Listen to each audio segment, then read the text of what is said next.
Welcome to Tales from the Trenches Tuesday. Today, it is my exceptional honor to have Deborah Rosati on with me.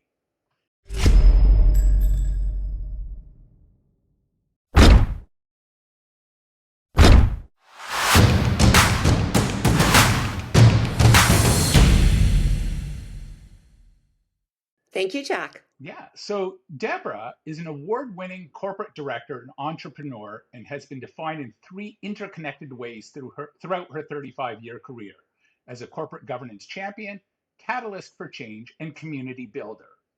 As the founder and CEO of Women Get On Board, an 850 member social purpose company, Deborah is building a community, the next generation of women corporate directors, advancing equity, diversity, and inclusion, collaboration, courage, and confidence in the boardroom. Fueled by women holding only 26% of Toronto Stock Exchange listed company board seats, Women Get On Board amplifies the voices of women leaders, board members, and professionals across Canada through education, mentorship, and allyship. It's been called the power of three. One woman in the boardroom is a token, two is a presence, and three is a voice. Never satisfied with the status quo, Deborah always seeks ways to challenge expectations and drive change. She brings an environmental, social, and governance lens to every board she serves on, as she believes in the power and responsibility of business to change our world for the better. Furthermore, Deborah was recently awarded an honorary doctorate of laws from Brock University just about a month ago. And Deborah's social purpose is to get more women on boards, one woman and one board at a time. So welcome, Deborah. Thank you, Jack. Wow, that's me. That is you. You are an unbelievable superstar and have been since the moment I met you. It's unbelievable. So, what's your favorite part about being a fundraising volunteer? It's very measurable, it's very tangible. You have a goal. So usually there's a campaign or there's, a dollar amount, a significant dollar amount if it's a campaign that needs to be raised for the community or for that organization. And I think I have conversations with women, they don't want to go on a board because it's a fundraising board. And I like to say, the questions you ask is there's three G's. So you're going to go on the board. Right. So if you're going on the board, you're going to give Yeah. financially and your time. So check to make sure. Then if not only you're going to give, you're also going to get. You're going to Right. get other people's money. So I like to say if you don't give, you don't get, you're getting off. Right. Right. And so I think you need to understand what your commitment is. So for instance, I was on the board of the National Ballet School. Hmm. And we had to give our time and dollars. And we also had a multiplier effect to say, okay, there's an expectation that you are going to match your give by 5 times. Right. So how do you do that? They would have a gala event every year and you'd buy a table and then the Hmm. table would hopefully multiply with Right. others giving back. So I think with clear, tangible dollars, it's very measurable, as you know, Right. right? And you're a volunteer and you're behind it because you believe in the cause, you believe in the organization, and you want to bring other people that you feel will be aligned that way. You can't, bring a horse to water and make that horse drink it if they don't want to be part of it, right? Yeah. Yeah. I find that most boards are governance boards, right? So they're more than happy to deal with policies and procedures and approve budgets. But most of them don't want to fundraise, even if it is for a not-for-profit. So, for instance, even at the Ottawa Hospital Foundation, we had a campaign cabinet, right? That was their whole goal, was to go and raise dollars. While the board, some members of the board sat on the cabinet, but not everyone on the board was comfortable in the fundraising arena.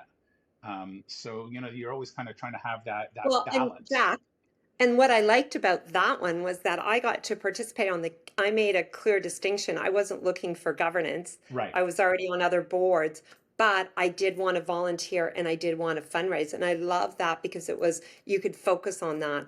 And what I do find for some not-for-profits, there's some really great people that are volunteers and fundraisers and they go on the board and they don't have the governance. Right. And so there's this combination, they always talk about diversity of thought around a boardroom table. So you Yes. don't want all fundraisers and you don't want all governance people. I think the blend is really critical for success.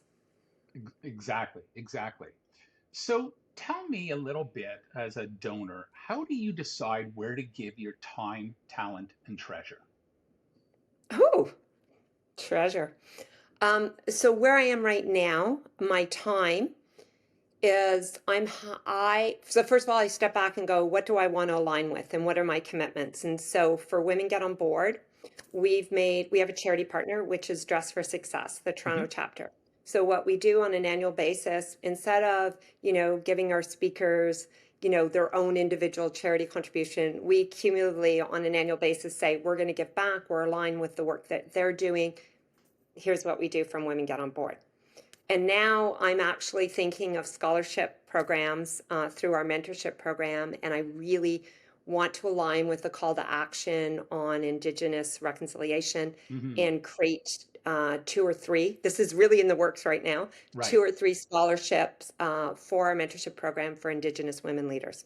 Wow. So those I have to be very particular because you'll get. But do they align with our mission? Yes. And then on a personal Deborah Rosati, I'm like, what do I want to do in Right. this women in leadership? So I usually I don't dilute my funds. I'm Right. very focused on my funds and committed to the work that I do. And it's not like it's a lifetime, it changes over time, but Sure. usually for some reason this 5-year commit seems to be my Right. my where I focus. Uh, and then time, I have not served on a not-for-profit since I stepped away from the National Ballet School at the end of 2014. I was starting Women Get on Board. Right. So I'm like, okay, I don't have the time to do a governance role, but I'm creating Women Get on Board, which is Hmm. helping elevate more women in the boardroom.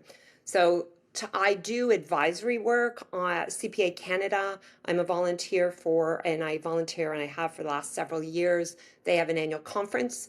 It's an audit committee and corporate governance conference. And so I volunteer my time on the advisory committee to advise on governance issues, speakers, and you know what? It really aligns with my own personal interests on being a corporate governance Right. champion. And so I just have to, and recently I joined the advisory council for the dean of the Goodman School of Business. But none of those are governance from Right. like a pure governance or more advisory. Right. Right. And so when you and your partner are deciding to give a gift, do you do it separately? Do you kind of talk to each other and say, this is what we want to do collectively? Or how does that work? And if I'm getting too personal, just tell me, Jack, shut up. No, no. So my life partner, he does his own thing. I do my thing. So I make the decisions for myself. Right. Do they align, because I have my own independence financially. So I make my own decisions. Right. But I would say if you are and you're making decisions as a family, you want to make sure. And there could be that you went to different universities and one might Right. want to give to this, or you had a really phenomenal experience at a hospital that wasn't your community or your aging parents. So I think it really depends. You have to align, if it is coming as a family unit and you're doing it collectively, then you have to make sure you're aligned. In my particular case, I'm making those decisions for me and also for my kids. Right. So that kind of is a great segue into my next question. So much of what we do and how we do it is shaped from our childhood experiences. So, how was philanthropy spoken about around your dinner table growing up? Well, you're playing into my cards because I step back. People always ask, "How did you get into business and why did you want to go into business?" Because I said I wanted to be a businessman like my father. And what really stood out for my father was his community. He was very philanthropic, more in his idea generation, Hmm. ideation. And I just saw how involved he was. Rotary Club, Niagara Falls Film Festival, murals. Like, so just thought, and my mom as well. My mom was big into community and giving back in different ways. So I just grew up with it. It wasn't even a question of, and I was drawn to that, to be a community builder and how can you create community. And so I grew up with it and it was just automatic. Right, right. And I think that's a great selling point to someone who's a great volunteer is having that experience growing up. So it's kind of entrenched in them. So how do you discuss philanthropy with your two boys? I think the combination, I think you lead, I would say I lead by example. In both, education is really important. FYI, I got my honorary doctorate this year, and my oldest son got accepted to do his PhD candidacy at Dell University in Wow. AI. And so, what I've always said to them is, always stay connected to your university from an alum perspective. And they're not necessarily at that stage where they might be giving back, but they know what's really important. They know what I've created. And I think that connection to education in their community is really, really important. And also giving back in your time and your knowledge. And I know that both of my sons do that. So. And what's also I found anecdotally interesting is the younger folks are much more concerned with global issues than our generation or even our parents' generation, which were much more inward looking. They may have a university that they went to, or specifically a cause that was a local cause, whereas the environment and the bigger issues across the world are much more they resonate much more with the younger generation. Have your kids shown any evidence of that, or is Oh, yeah. So I like to say they're aligning it with the three P's: people, profit, and the planet. right, And so when my youngest, graduated from high school before he went into university, he deferred a year, right, much to my surprise, and he went woofing. And that's this volunteer organic farming. So he went across the country woofing. And right, that was giving back and learning a skill, organic, but and really in exchange for your work, you got room and board. right? But he wanted to see the country, he wanted to learn, he really was into organic farming, and it was really, he was focused on that, and it really gave him a really great sense of purpose. So I use Wow, that as an example. wow, wow, that's amazing. Well, Deborah, if folks wanted to get hold of you, what's the best way to do that? Deborah Rosati on LinkedIn. Ah, there you go. There you go. And your women get on board is always, you're always promoting something, and someone who's just been Oh, posted. follow us. Follow Yeah, us on Women Get on Board. Follow Deborah Rosati. Yeah, I'm out there. I love engaging. I love encouraging. I love elevating that next generation of, be it women leaders, business leaders, entrepreneurs. It's all about creating that next generation.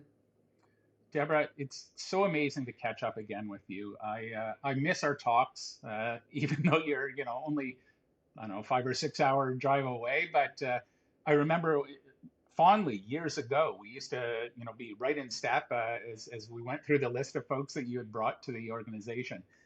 I thank you for your continued support and enthusiasm. You're absolutely amazing. Thank you, Jack, for your time. And also, I learn from you each time we have a conversation. I want you to know. Well, thank you. Hi, folks. Don't forget to hit the subscribe button right here.